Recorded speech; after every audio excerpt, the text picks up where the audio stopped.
What is the second half of the season going to look like for the Kansas City Royals? Check it out next.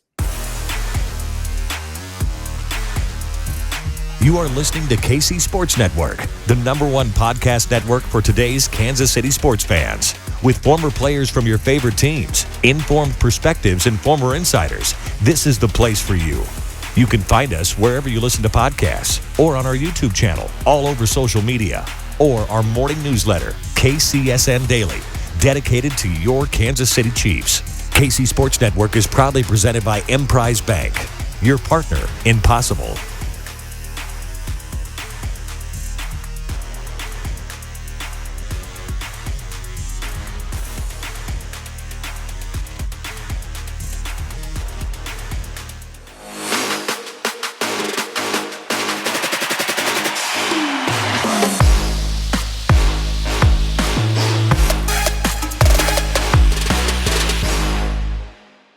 What's up, y'all? This is One Royal Way here on Kansas City Sports Network. I'm Joel Penfield. We've made it through one half of the season. The All-Star break is behind us, and to help me talk about the second half and what we can expect here for the last couple months of the season, my good buddy Jordan Foote, editor-in-chief at Inside the Royals. What's up, man?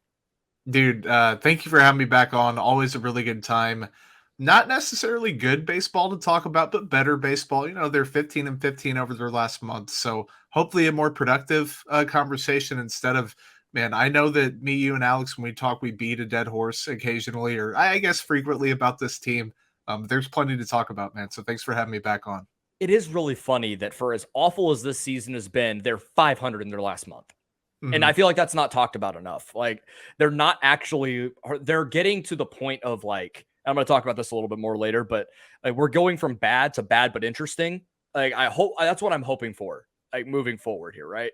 That's all we can hope for. And they're 20 games below right now. So like, they're not going to go 20 games above to finish at 500. There are some people that think, like, the really cool story thing. Like, some people expect that this year, and I don't expect a really cool story, but I do expect them to be 500-ish the rest of the way, like close to it. I don't know, maybe a little bit below, a little bit above would be nice, but they're not going to be downright train wrecky bad like they were to start the season. I think that's really all you can ask for, all things considered. Yeah, I think as long as they're not a train wreck down the stretch, I think we'll at least chalk it up to whatever, I guess. I don't know the phrase here, but like, just kind of, you know, just meh, whatever, but like, that's kind of where we're at.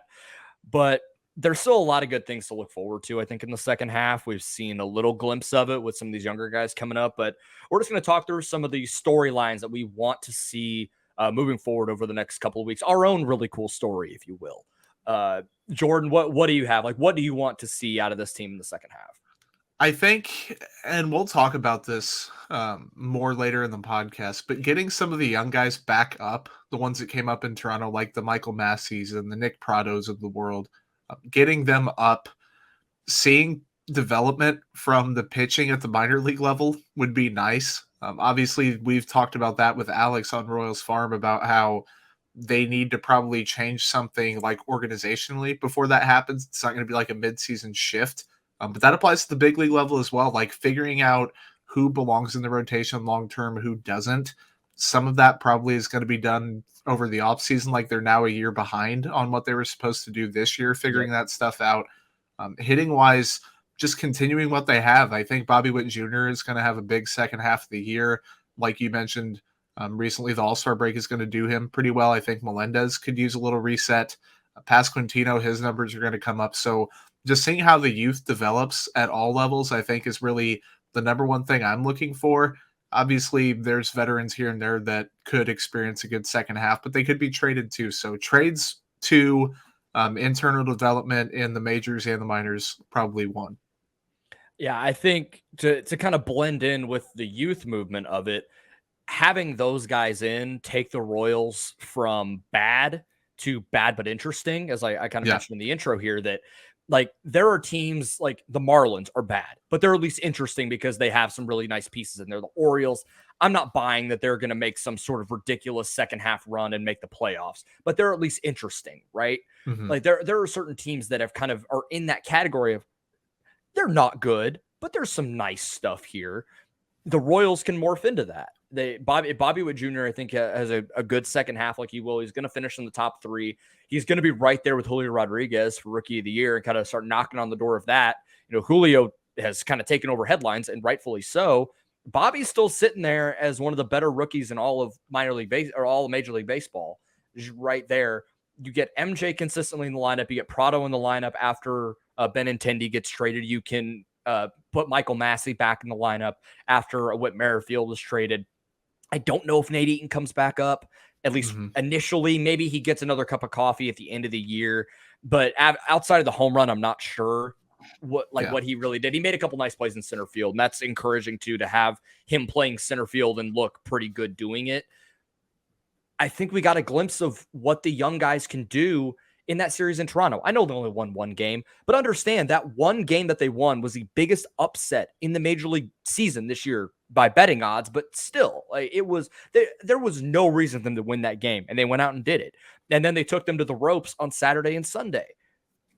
And it was the young guys that were the ones keeping the Royals in the game. It was some of these crappy veterans that are still on here that caused a lot of the problems and are part of the reason why they didn't win. But Michael Massey hits the crap out of the ball. Showed that in that game on Saturday, especially on Saturday and Sunday when he got his first start. Nate Eaton, again, played a good center field. Nick Prado hit an absolute moon bomb and played a really good first base. Vinny Pasquantino hit a moonshot. Bobby hit a ball out that got out in about 2.5 seconds. There is so much to like with a lot of these young position players that I think it's going to propel the Royals a little bit, and they're going to win more games just having these young guys in there because, frankly, they're just better. I understand we want to give the veterans the benefit of the doubt, and I understand that argument. They've been there, done that for longer. I liked what I saw more, and I had more fun watching the Royals this past weekend than I did in the regular season because I know how much better these young guys are. Yeah, no, I'm with you. And you mentioned Prado, and that's an interesting case because a lot of people, they see this like logjam, and sure, there's a logjam in the infield and the outfield, but Pasquantino at first base /DH, one, Salvador Perez being hurt kind of helps not solve, but figure out that puzzle a little bit right now. Two, if you trade Andrew Benintendi, and I think this could be Nick Prado's future anyway with the Royals, corner outfielder. He's going to be in right field or left field. I think, especially with Pasquantino not having that defensive versatility, you can put him out there. You can get him at bats. You can get him in the field. It's not one of those things where you call him up. And the Royals, to their credit this year, have been kind of using that as a crutch. The whole, A, we want them to get more experience. B, we want them to have a spot where they can play routinely, as opposed to what they've done with guys like Kyle Isbell this season and really throughout his Royals career.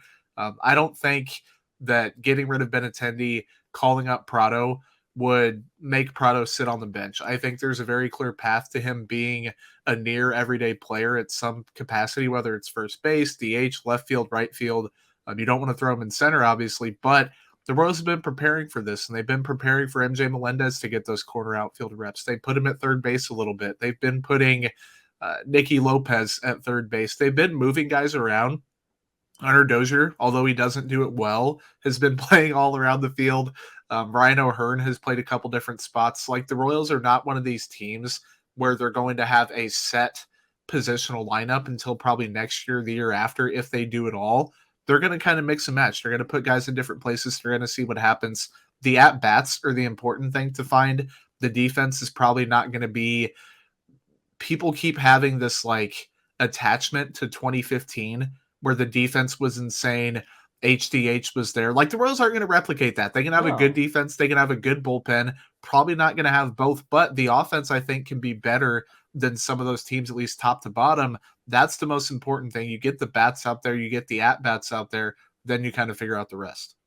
I'm perfectly okay with them putting Nick Prado in left field for the rest of this year. Play him at first every once in a while if you want to give Vinny a day off and let him DH, whatever. But primarily, if you want to put him out of left, I think that's perfectly fine. And what that's going to allow is the pressure to come off his bat a little bit, because he's a serviceable left fielder. Like, he's not Alex Gordon, he's not Andrew Benintendi, but he's good. And he takes solid routes to the ball. He's got a good arm. He's, has some background pitching in high school. So that, he's got a good left arm, and we'll see what happens. But if he goes out there and plays a good left field, there's at least value there. Whereas if he was first base only and he wasn't hitting and he's striking out 30+% of the time, then what value is there? There isn't. Mm-hmm. So at least if he can do something in the outfield, it takes some pressure off him and lets him ease into his at-bats. Because right now, I trust Vinny Pasquantino to put together really good at-bats. And Nick Pratto did that in Toronto. I know he struck out. I think he was like 0 for 4 with 3 strikeouts in his first game, but he also walked in that game too. And the walk that he had was a ball that he swung through in his first at-bat for strike 3. He took that pitch and walked. He is very rigid in his approach. He knows which pitches he's not going to swing at. He knows which pitches he's not going to be able to do damage on. And then when he swings with bad intentions. And you saw the contact that he made when he got his first homer. So there is a lot to like there. And I think putting him in left field and just letting the bat go and letting these guys just get the experience is going to pay dividends down the road. Just give these guys the opportunity now. Tinker with the lineup however you want. Do that now. The season's already lost. So what do you have to lose? Just tinkering with the lineup and moving guys around to find what the future looks like. Yeah. Just let the kids play. I mean, it's a very novel concept. It's a very simple premise, but like, just let them play. The veterans are not like this collection of former champions where it's 2017 and you're like, should we make one more run at it? Like the Royals are not close to that right now in terms of like 500. B, they don't have that much attachment to these guys like Hunter Dozier, Andrew Benintendi, even Nicky Lopez, Whit Merrifield, guys like that.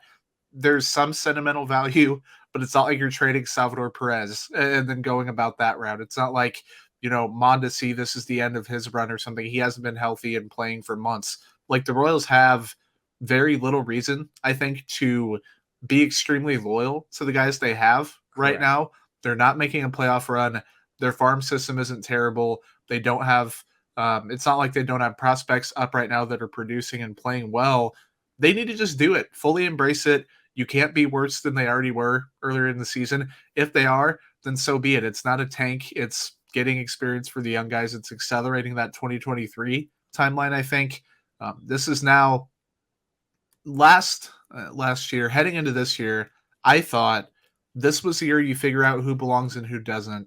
2023 is when you take a step towards playoffs, like not necessarily making it, but getting close. This year was supposed to be 500-ish, like 75 to 81 wins. Maybe a little bit better if things broke right. Obviously, they broke wrong. They're not even going to get that 75 figure probably. But next year is now going to be this year where you're like trying to figure out who belongs and who doesn't. Then 2024, you expect to compete for a playoff spot possibly. And if they revamp the pitching development like they did with the hitting development, that changes a lot. Like that changes the long-term timeline. It might change the short-term timeline. There might be year one dividends there. Either way, you have to get those hitting prospects up and let them hit. It can't do any harm. If they're ready, they're ready. Nick Pratto's been ready for a month, maybe even a little bit longer since he came back from, was it like a concussion? He got hit in the head. Yeah, he took a fastball off the head. Yeah. And so after that, came back and has been raking. Yeah, he's been great. And like, he's always going to strike out. He's never going to be a guy who's like sub 20%. I don't think. That's just not his game. And it's not that he's over aggressive. He's under aggressive at times. He's just passive and he's like very selective with his pitches. Vinny Pasquantino's selective with his. When those guys connect, they drive the ball out of the ballpark. When you have Melendez, Pratto, Pasquantino, Whit, those guys up and in the same order this season, there's a reason to watch the Royals. And I think I should mention this guy before we move on, because I know we don't talk about pitchers a lot on this podcast for obvious reasons, but Angel Zerpa deserves a ton of credit. And he was a guy that we talked about preseason. I thought he should have been in the rotation from day one. And he comes up in a spot start on that Thursday and goes 7 innings and goes 6 innings and gives up 2 runs. And it was a 2-run home run to Matt Chapman. But other than that, he pitched really well. He is an absolute bulldog on the mound. He is not afraid to pepper the strike zone and force contact and try and get some swing and miss here and there. And what I think shows a lot in his development is he threw a slider on the lower third on the outside, and it kind of hung a little bit. Chapman duck hooked it out. All right, that's Matt Chapman does that. The next batter, he threw that exact same pitch. He went right back to it with the same confidence. So that's another guy that I want to see get some starts going forward. I don't think they're going to trade Greinke. I don't think they're going to trade Keller. depending on the health of what you get out of John Heasley, if you want, or Daniel Lynch too, with the blister issue that he's got. Yeah.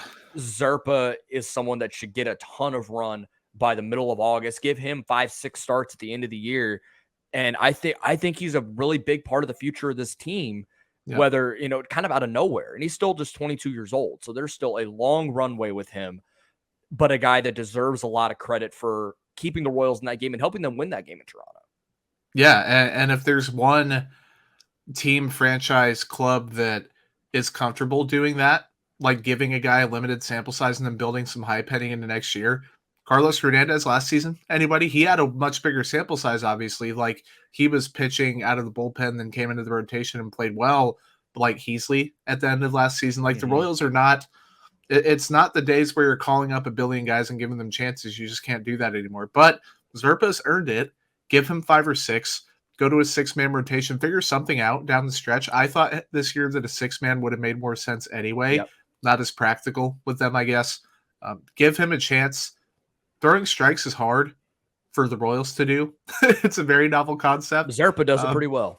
Yes, and Zerpa does it well. And I'm going to mention that novel concept a lot because there's a lot of common sense things that players and pitchers and position players and managers and front office people and scouts and all that should do that the Royals just kind of don't, because that's the organization they are right now. Throwing strikes is one of them, and Zerpa is not afraid to do it. He's not averse to doing it. He's capable of doing it pretty frequently. I'd rather have a guy like that that's going to give up some contact, and that's what I thought Heasley was going to be when he got called up this year and came up, and I think he's kind of settling back into that a little bit. He was walking just so many people at the beginning. Yeah. Once he gets back and is good, I think he's going to get back to that. Zerpa is that. He's a guy that whether he gives up hits and home runs and doubles and gives up a bunch of contact or not, he's not going to start walking a billion batters. And I think that's an admirable quality, especially for a guy like you said. He's only 22. He's not 26. He's not 27. He's not even 25. He is a young guy that fits the timeline, fits what they need. And you never know. Give him some chances and see what happens. Absolutely. To move to what we could possibly see on Friday, when you guys are listening to the day you guys are hearing this, the Royals will start a 3-game set with the Tampa Bay Rays and then a 3-game set with the Los Angeles Angels. Whit Merrifield looks like he'll still be on the team at this time. We don't know the health situation. He had like turf toe or something like that, which is a brutal injury, and hopefully he's healthy to get traded soon before the August 2nd deadline. If he is healthy and he is in the lineup, man, I think he's going to get booed on Friday. I don't think it's going to be the full crowd. I don't think it'll be even 20% of the crowd. But I think he's going to hear it. And does he deserve it? I mean, probably, right? Like, yeah. I think it's going to happen. And like, I don't blame the guy for wanting to go and play winning baseball. Like, I don't at all. He's deserved that for the last 3+ years when the Royals probably should have moved him. But to make the comments that he did, and then the Royals haven't and then the front office has even said how disappointed, and Dayton Moore said the word disgusted with what he said and how he said it. Yeah. And then he goes in a radio interview on 610 and essentially doubles down on it and doesn't retract anything with what he said. And he's still around. We haven't heard anything. If he is in the lineup on Friday, he's going to hear it. Yeah. You, first of all, as the leader of a team and leader in the clubhouse and one of the faces of the franchise. Yeah, supposed. Yeah. We use air quotes. You can't do that. You can't say that. You can't do that. You can say that behind closed doors to Dayton Moore and say, hey, dude, like, get me out of here, or SOS. But, like, you can't do that. And then you can't double down. Like, for the first 30 seconds of his, like, statement or whatever, I was like, okay, well, maybe he has shown remorse. And he's like, but it was one of those apologies that comes off as, like, sorry you took it that way. Not sorry I made you feel that way, but sorry you felt that I said this, blah, blah, blah. It was very insincere. It was very, he just didn't care very much. He's like, I said what I said. Sorry you guys took it the wrong way, but, you know, I like being here, but I'd also like being somewhere else. Like, you just can't do that. I think he is going to get booed. Is it going to be the whole stadium? No. You and I texted, I forget, did you use the word like spattering throughout the stadium? Something like that, where there's going to be people that boo, and he's going to hear it, and the fans are going to hear it, and the commentary team's going to hear it. Whether any of them bring it up, going to be a different story. I doubt he gets asked about it post-game, but it's going to happen, I think, not only this game, but this series. And then if he stays beyond that, somebody out there is going to be booing him for the rest of the year if he stays for the rest of the year. I don't think he stays. I also don't think that it's going to be the same number on Friday that it is the rest of the season, but he's not going to get a warm welcome back at Kauffman Stadium. No. And this is just the tinfoil hat theory in me. I don't think the Royals front office and coaching staff wants that to happen. Nope. I doubt it. So I could see a scenario, and this is, again, I mentioned this on 810 last night with Jack Johnson. I think this is just me speculating on what I could see happening, knowing the Royals organization a little bit. Yeah. That they kind of put him on the phantom IL, or like on the IL for the toe sprain, retroactive to before the All-Star break. So he's still in that 10-day range, and they just put him on there and don't play him for the homestand. Yeah. Even if he's 100%. And then they come back and they go play a 4-gamer in New York for when, I believe that's the Thursday through Sunday. And you activate him, you play him for that 4-game set, and then you trade him before the deadline. Show that he's healthy, show that he can play again, then you make that move. And you don't let him see the home crowd at Kauffman because they know optically it's not going to be pretty. I'd give that like maybe a 30% chance of happening, which I think is still a pretty high percentage. But would you be shocked if they hold him out of the series saying, oh, he's day-to-day with an injury? No, I was going to lean that as well. Like we haven't, and that's weird because we haven't talked about that. Like that specific timeline. I was thinking that same thing. Like you sit him at home, then you let it stew for a little bit. Then when you're on the road, you let him play. You showcase that he's healthy. You showcase he gets a couple hits. Maybe he lucks into a home run or whatever. Just playing out there. I mean, people know what they're getting with him at this point. Then before you come back or when you come back and are figuring things out, you get rid of him before the deadline. Because the deadline's, 11, 12 days away? I guess 10 as people are listening to this. So, I mean, it's coming up. It's going to happen soon. I think it is going to happen, though. Like, if you would have asked me a month ago, do the Royals trade him, I would have been 50-50. Now I'm like 70-30, I think. Like, the same 30% chance. Really? I don't see a scenario where Whit Merrifield is on the Royals by August 2nd. When you make comments like that, you said the quiet part out loud. I said that last week with Jared Perkins. When you say that, I don't know how you keep him in the lineup. There's no coming back really from it. No, there's not. You can't put the toothpaste back in the tube. Whatever cliche you want to use for the comments that he made. Why would the young guys in that clubhouse want him in the lineup? They wouldn't. Why would even Nicky Lopez, guys that have been established in the big leagues, want him in that lineup? I have a quick question about Lopez. So the unselfish win comments, knowing how good of a guy Nicky Lopez is and how much he really does care about the team, but also seeing that he sometimes does have that chip on his shoulder. He came back and the next day, like before he even addressed anything else, said, I want to address this, blah, blah, blah. I didn't mean it that way, yada, yada. Do you buy that, or do you think he was like throwing a little bit of shade? I'm leaning that I buy it and I believe him, but I also think it's possible that he was throwing shade. I buy it. I don't think he meant that, like in the context with which people wanted to interpret it. Was there maybe a little hint of it? Possibly. I think so. But I believe him. I mean, those players that played in Toronto have every right to be pissed at the 10 guys that didn't show up. Because, it would have been really nice to have Dylan Coleman in the 10th inning of that game on Saturday instead of Joel Payamps. You can use plenty other examples. But that was, that's one of the prime ones that we saw over the weekend.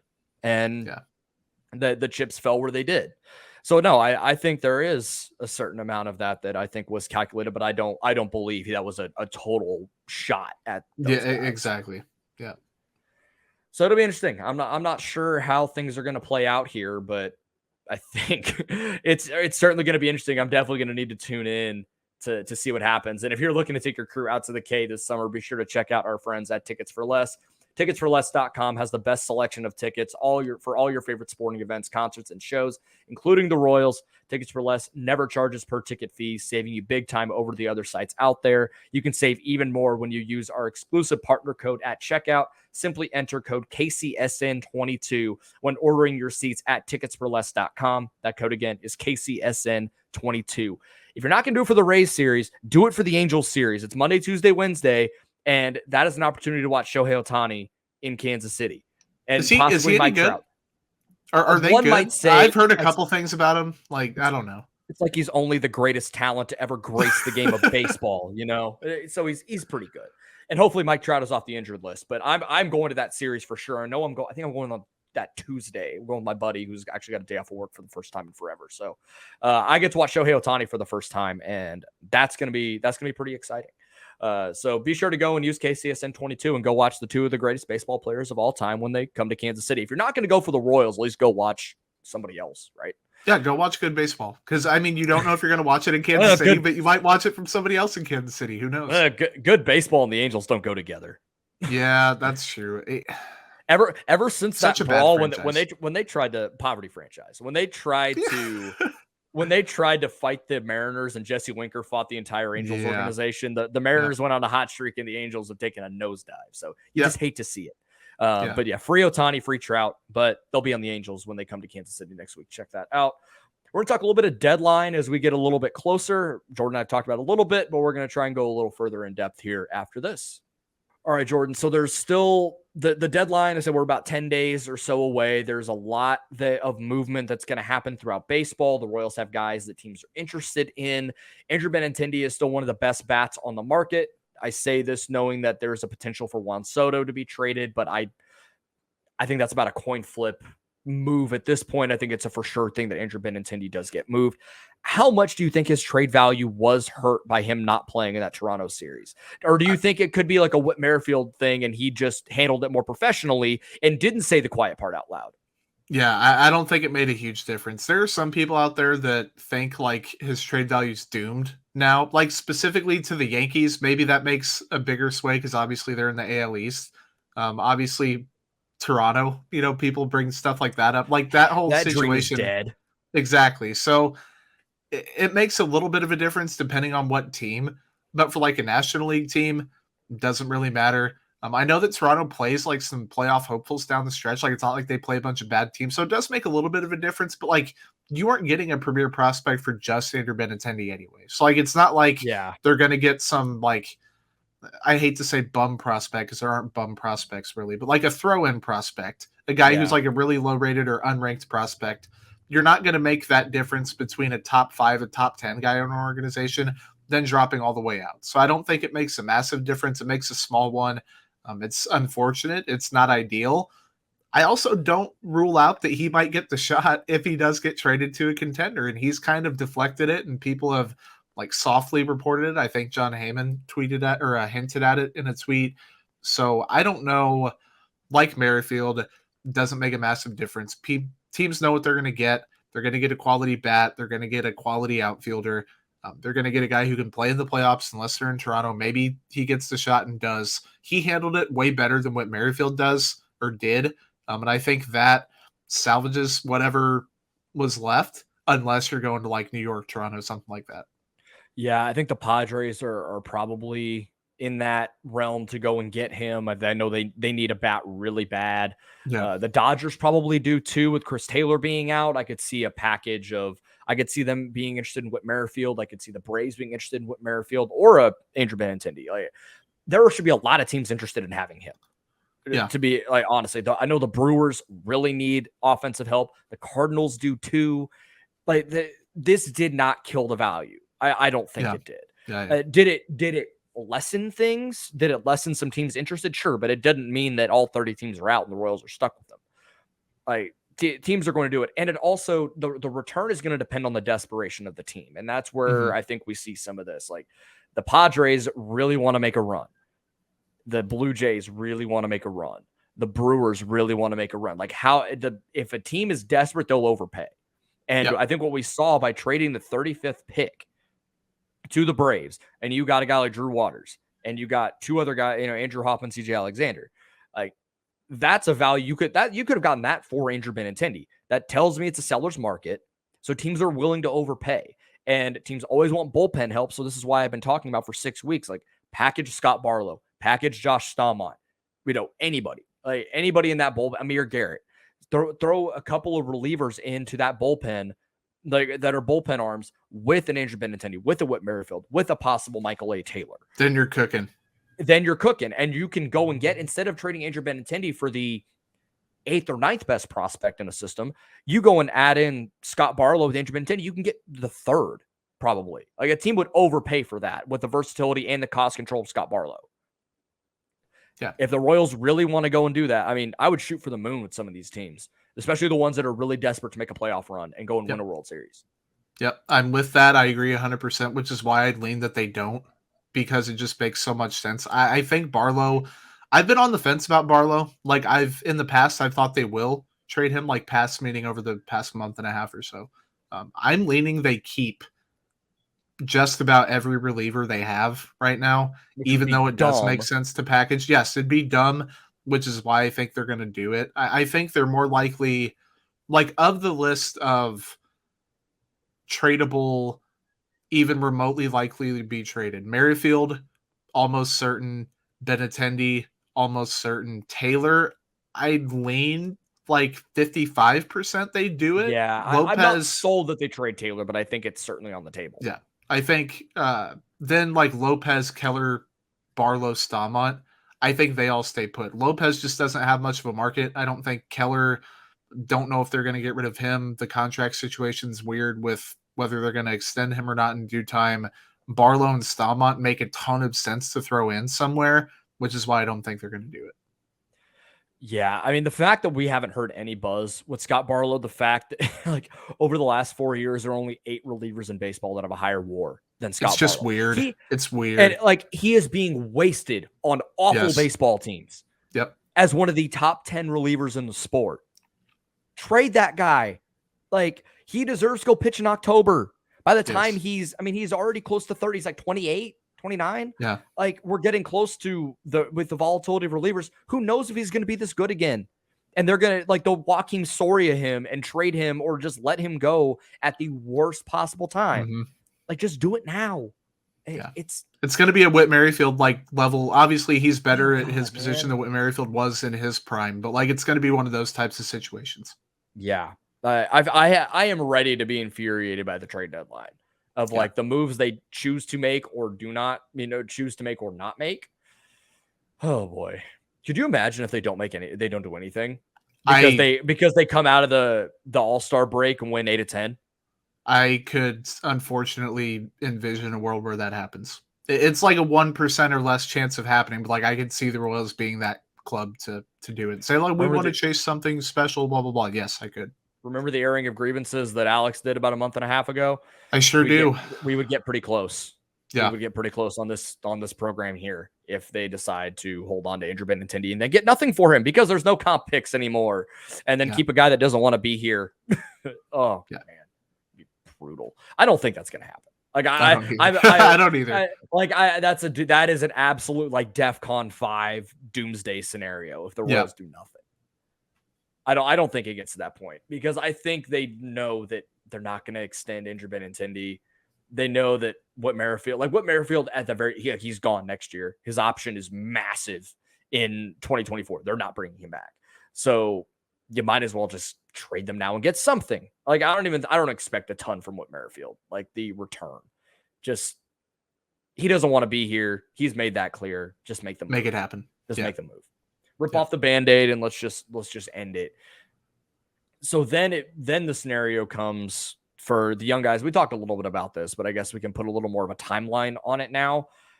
I think Prado is up the minute that Andrew Benintendi gets traded. I think that's the move that happens. Unless they trade for like a major league guy, like a 4th outfielder or something like that. They'll give him the opportunity for Prado because Royals. And I think Massey would have to make a 40-man move to get Massey on, but with Whit coming off, that could be the natural transition, and then you make him your second baseman for the rest of the year.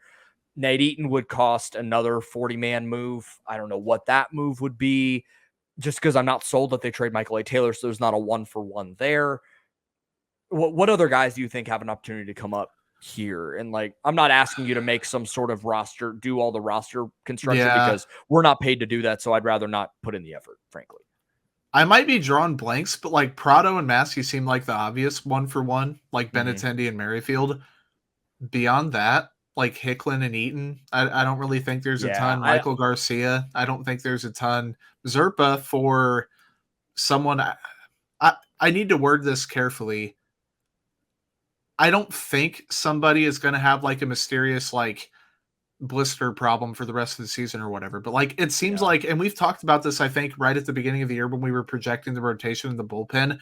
Those things have a way of sorting themselves out in terms of injuries and like getting sent down and underperformance and call ups. I think Zerpa finds his way back up at some point. I think Carlos Hernandez finds his way back up at some point, but then you're working with two guys who, do you put them in the bullpen? Do you put them in the rotation? Who's hurt? Who's not? Who's underperforming? Who's not? Like, do the Royals really want to go through that with Daniel Lynch or Chris Bubich or Heasley? Or like, I think at a certain point, you just have to keep playing the guys and then figure out what you have. And then maybe in the offseason, you tweak some things. But like, I don't know what that is going to look like. You know what I mean? Man, blisters are the worst because that can completely derail a career. I mean, look at Aaron Sanchez out in Toronto. That ruined his career almost. Marcus Stroman dealt with it, like with Major League Baseball continually changing the baseballs. This is what this stuff is happening more. It's an epidemic in the game. I don't know how. Like it honestly could ruin Daniel Lynch's season. Like it could end it. Because he goes out there for a start, and then after 4 innings, he got to come out because the blister or the cut's back on his index finger. So who knows what happens there? That could end up working itself out, and then Zerpa's in the rotation for the rest of the year if Lynch can't figure it out or whatever it is. And like that's a tough to blame a guy for. Like it's not like he's not preparing. Like it's one of those things. Like and like shit happens. Like that's just and I don't. If that happens to, and this is kind of unfair to say. If that happens to Chris Bubich, that might be the end of him as a starter for the Royals. Like, I hate to be that way. If it's Daniel Lynch, though, I think if you make a pitching coach change and you change the way you kind of philosophically look at this, Daniel Lynch has the highest ceiling, I think, of all those guys that we've talked about. Even Hernandez, who played well. Like, Lynch just has the stuff, and I think Singer has, like, the mentality, I think, to do it, and the change he's going to stick in the rotation. Yes, Singer's going to stick because I hate to say it, but like guys, he wasn't that bad to begin with. Like he was arguably the best of that group. He just was kind of not great. He was just a below average pitcher, but he wasn't like alarmingly bad. It was just bound to catch up to him at some point, but he also had bad luck. That stuff evened out. He's fine now. Lynch has the highest ceiling of all those guys. And if it's a blister thing that ends the season, maybe the blessing in disguise is he no longer has to put up with the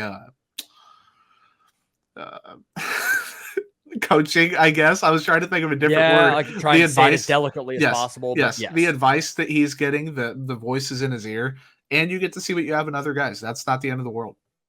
Yeah, I think seeing what you have in other guys is going to be the key down the stretch. And I credit to Chris Bubich. He didn't walk anybody in his last start, so that's not nothing. No, he was genuinely pretty good. Yeah, but I don't know if you can count on him to have another outing like that. He's going to go back out and walk 6 in 6 and a third. And with the velo up on occasion, like at the beginning of outings or when he was coming out of the bullpen or like in 1 inning, like appearances or whatever, I think just with the lack of, I hate using the word stuff because that's just very broad. The lack of stuff he has, though, I see him as more of a reliever long term. And that's fine. And that's fine. Get something out of him. Make him instead of being a bad starter, make him an average or above average reliever. And that is okay. And whether it's long relief, whether it's giving him an inning so he can pump 96, whatever you need to do, get some role out of him. And I was like that with Singer before he adopted the changeup and is now throwing it. Get something. It's never plan A to have a guy who you want to start, throw him in the bullpen. It's not foolproof. Like guys just may not pan out at all, but the odds of that happening without me having data to support it, this is anecdotal, seems like it would be worth happening and worth doing and worth trying. And it might pan out. So who knows? Maybe Chris Bubich will be like heading into the year. I thought, and I think Lesky also said he had one of the highest floors out of this group and was like one of the most sure bets to do something. Obviously hasn't been the case. But I think as a reliever, you find something out with him. Singer, I think I'd bet on him sticking. Hernandez, I don't freaking know. That's kind of the X factor. I think Zerpa is too. I think Heasley's going to stick, I think, or at least he has the capability to stick. So if you have 2 out of that 5 set, you maybe extend Keller, you have 3. Daniel Lynch figures something out, you have 4. Like, I know that's a lot of what ifs, but it's not hard to squint and see an average rotation next season, but you're going to have to have those guys figure it out and stay figuring it out, and you're going to have to change some stuff in terms of coaching. Yeah, when it comes to Chris Bubich, he talked about last year, he had that stretch where he threw really well. He had about three or four starts where he was pretty good last year and wasn't walking a lot of guys. And he talked about, like, man, I just started throwing the crap out of my fastball, just going out there and just throwing hard. Like, when he was up to like 93, 94, sometimes 95. And I feel like too often, and this could be the voices in his ear telling him to do this, but he just tries to be too fine and aim the ball. And like, when you are aiming the ball, you're not throwing strikes. You're just trying to get it up there. And at 89, when you're walking guys throwing 88 to 90, you have zero room to be in the big leagues. Yeah, it's no awful. chance. At least if you're throwing 88, be Kyle Hendricks and just throw it over the plate, like, and just make it work. Chris Bubich out of the bullpen throws 97. Now, is he going to throw 97 all the time? No. But if he's 94 to 95, hitting 97 with the funk and deception in his delivery and actually just air it out and just let it go. There. Yeah. We've seen it this year. And I think that's his role. I think and that's fine. His role in the big leagues is maybe your number 4, number 5 starter. Yep. That's that's about equal value to a middle reliever or like a good reliever. And it's better than putting him in AAA and up, down, up, down, up, down, and just experimenting. Yep. Like, just give him. I get that you want to produce right now, but like, you might as well just let these guys pitch. And if AAA isn't fixing them and you just don't develop at any level, keep them, let them keep pitching. Like, you see people get really, really angry at these guys, and starting pitchers, it's a volatile position. Like, you'll have a really good start, and then sometimes you'll come out, and I hate to be cliche, you just don't have your stuff one outing. And people want to say, well, it's because of this, it's because of that. Sometimes you might have just not had a good warm-up, and you might just not have your change-up that day, or your curveball or your fastball command sucks. It's not always a very specific numerical reason. Sometimes it is feel-based, and sometimes you develop that better feel over time, or sometimes that blister on your fingers bothering you. It's hard to tell when guys only get a couple starts, then get sent down, or they get a couple starts here, then they're in the bullpen. Like, give them extended looks and figure it out. And I think Bubich long-term, if he's not a number 5 starter, he's a reliever, and that's okay, because it's better than playing that up, down game and then justifying somebody else's roster spot. This is true. And David Lesky and Alex at Royals Farm tweeted similar stuff about Bubich's last 9 starts. Over his last 9 starts, this is from the beginning of June on. 48 innings pitched, a 3.94 ERA, FIP almost matches at 3.99, and then 0.75 home runs per 9. That plays. Is that great? No. Is it bad? No. So if you're asking him to be your 5th starter or your swing man, then that's perfectly fine. Yep. But I don't know if that's what they're asking from him, right? Exactly. I think his role is still in question, and I would much rather see Chris Bubich throw 95 out of the bullpen than watch him throw 89 as a starter. Yep. That's kind of where I sit with him. And I think he could be a really good reliever out of that. But we'll see. And that's okay. I don't know. Yeah, I don't. That'll be one of the interesting things to follow here in the second half. I don't have anything else from the second half here, or from the first half, second half, anything like that. What are some of your final thoughts before we get out of here? It could be, like I said, anything. I don't really care. I mean, the only thing I can think of, and I'm surprised we neglected it for 43 minutes, Julio Rodriguez. He's so fun, dude. I freaking love. I guess we kind of talked about him earlier, but like, I freaking love Julio. Everyone who follows either of us knows, or both of us knows, that we like Julio. I'm watching him in the home run derby. That whole festivity was just great. He's a bona fide superstar. I think I'm a very big fan of Julio. He proved it for the home run derby on Monday. And I've listened to a couple different baseball podcasts to talk about this. Like, there are guys that use that event to propel them into the national spotlight. Vladimir Guerrero Jr. did it in 2019 when he hit 91 home runs. Julio did it now. It was an incredible performance. And I got to watch him last week when I was in Texas, and got to go to the Mariners-Rangers game with my buddies and my wife. And Julio hit a grand slam to dead center. I lost it. I lost my mind. It was incredible. The kid is 21 years old. The future of baseball is in good hands. We got like Julio, Bobby, and others.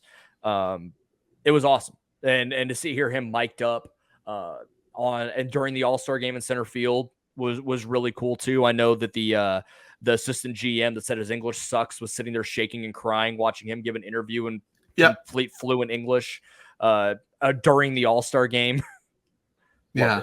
It was, baseball's in such a good place player wise and like player power wise and player production wise that tweet that you sent me that was like, imagine how good Julio's going to be when he's Juan Soto's age. Like come on. Like Juan Soto's what, 22, 23 years old? He's 23 and he's the only... like come on.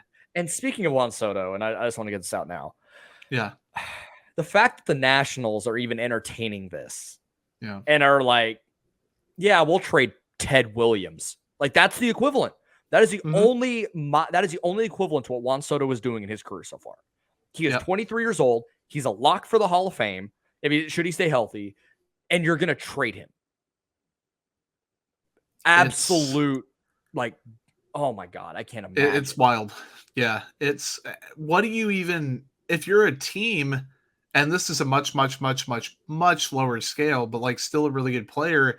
It's like the Kevin Durant thing that's going on in the NBA right now. It's like your asking price is so high that you don't want to mortgage your entire future on one player. But like for Juan Soto, you can give up really, really, really good prospects and kind of gouge your farm system and give up some good players at the big league level because he's so damn good, but you also have to pay him. Like it's not as simple as here's the top 5 prospects in our org plus some money plus a good player at the MLB level. It's like, it's more nuanced than that, but you're getting a guy who, if you sign him with that trade, it's going to be setting you up for the next 10 plus years with one of the top 5 players in baseball. Well, the hard part is, and the main thing is he's a Boras client.